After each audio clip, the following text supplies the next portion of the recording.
안녕하세요. 정신건강의학과 N년차 정신건강간호사 배꼽사입니다. 오늘은 입사 전 필독 영상 알코올 중독 두 번째 실전편 입사 전 꼭 당하지 않게 준비하기에 대해서 말씀하도록 하겠습니다.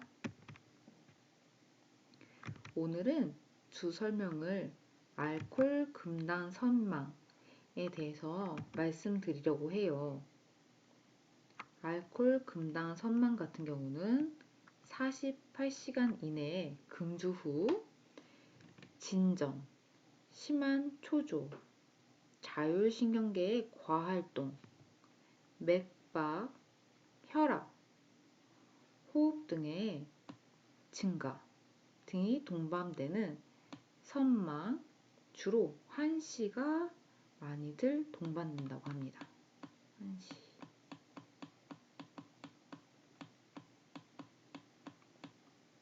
특히나 경련 발작, 발열, 담배뇨 등이 동반이 되고 위험하게 추락사고, 자타의 위험성이 매우 큽니다.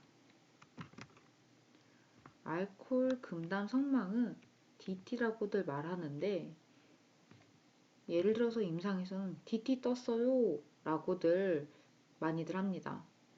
그래서 저희가 한번 제가 경험했던 일을 한번 말씀을 드려볼게요. 보호병동에서 30년 이상 장기간 음주력 있던 70세 남자 환자분이 입원 후 2일째 초조해하며 병실 문 앞을 손가락으로 가리키면서 자신을 데리러 온 저승사자가 저기 서 있다고 말씀하시고 저승사자의 목소리가 들린다고 또 말씀하시면서 무릎을 꿇고 두 손을 모아 기도하듯이 싹싹 비는 행동을 하는 상황이 있었습니다. DT가 떠서 환청, 환시가 동반하는 상황이었고요. 사실과 다르지 않음을 환자분께 여러 차례 말씀을 드려도 전혀 대화되지 않아 주치의에게 노티 후 처방에 따라 아티반을 인젝션했습니다. 일주일 정도 지나서 환자분은 스테이블한 모습으로 돌아오셨고 손을 약간씩 떨기는 했지만 환청 및 환시를 호소하는 모습은 사라졌어요. 이제 두 번째 예시를 한번 들어볼게요. 첫 번째, 두 번째 같은 경우는 수십 년간 매일 소주를 2병 이상씩 마신 35세 남자분께서 교통사고로 입원을 하신 적이 있었어요. 나이트 근무를 하고 있었는데 이분이 입원하신 지 3일째 됐던 날이었어요. 밤 동안에 갑자기 잠을 못 이루시고 땀을 뻘뻘 흘리며 환자분의 몸에 벌레가 기어다닌다고 하면서 머리를 잡아뜯고 매우 괴로워하고 큰 소리를 내시기에 환자분의 안전 및 타 환자들의 수면에 방해되지 않도록 즉시 당직이 노티하고 간호중재를 시행하였죠. 제가 근무하는 병동은 간호사 1인, 보호사 1인 근무 체제로 의료인은 간호사일 뿐이기 때문에 나이트 근무가 심적으로 다소 부담이 돼요. 이처럼 알코올 중독 환자가 입원했을 때 그 날짜에 따라서 환자분의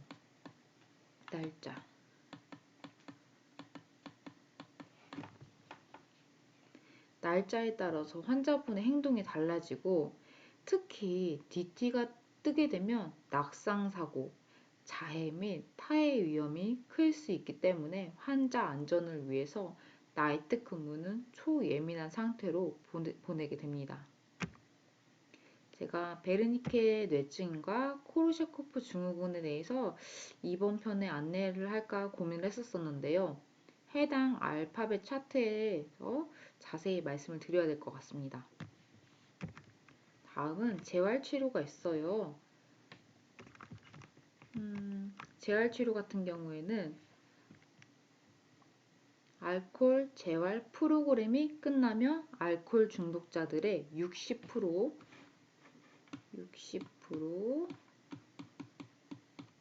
또는 그 이상에서 최소 1년 이상 금주를 유지하신다고 하세요.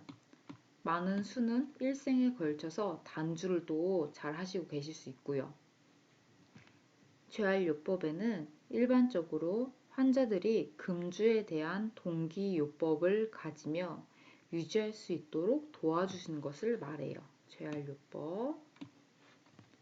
첫 번째로는 환자 가족과 친구들의 교육이 아주 중요합니다. 이렇게 가까운 사람들의 교육이 아주 중요한 이유가 환자 가족과 친구들에게 알코올로 인해 생기는 문제들에 대해서 환자를 더 이상 보호해 주지 말도록 교육시키는 겁니다. 의외라고 생각하시는 분들도 있고요. 예를 들어 말씀드리면 누나가 위로 5명이 있고 20대 무직 남자 환자분이 알코올 중독으로 입원을 하신 적이 있었습니다. 누나들이 많으니 누나마다 스타일이 달랐겠죠. 그중 가장 기억났던 보호자분 중에서 큰 누나분이 계셨었는데 환자분이 휴대폰으로 돈을 대출 받으셨었나 봐요. 그 돈을 남편분 몰래 갚아주고 계셨었는데 환자분께서는 휴대폰을 추가로 2대를 더 개설을 하셨어요. 그 휴대폰으로 또 대출을 받고 이러한 행동 패턴이 몇 년간 반복이 되셨다고 합니다. 결국 큰 누나는 남편분에게 이 사실에 대해서 알게 되어 남편분과 이혼을 하고 남동생분 같은 경우는 일에 대해서 충격을 먹고 자기가 진짜 고치겠다, 치료를 하겠다 라고 굳은 마음을 갖고 치료를 위해서 정신건강의학과 보호병동에 동의 입원을 한 케이스가 있었습니다. 이처럼 환자분을 언제까지나 감싸주고 보호해줄 순 없어요. 환자분에게 단주를 하실 수 있도록 그렇게 하시는 게 정말 도움이라는 것을 말씀을 드릴 수 있고요.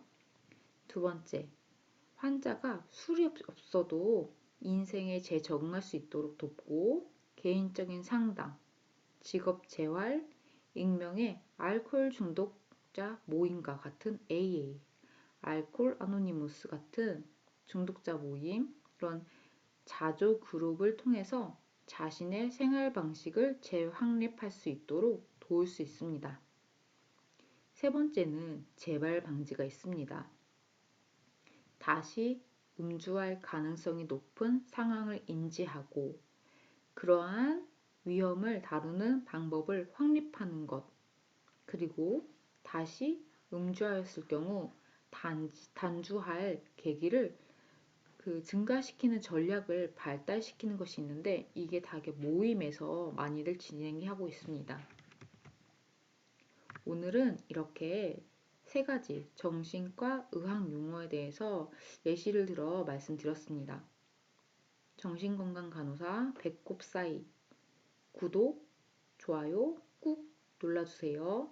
우리 다음 시간도 초보 탈출을 위해서 꼭 만나도록 해요. 안녕.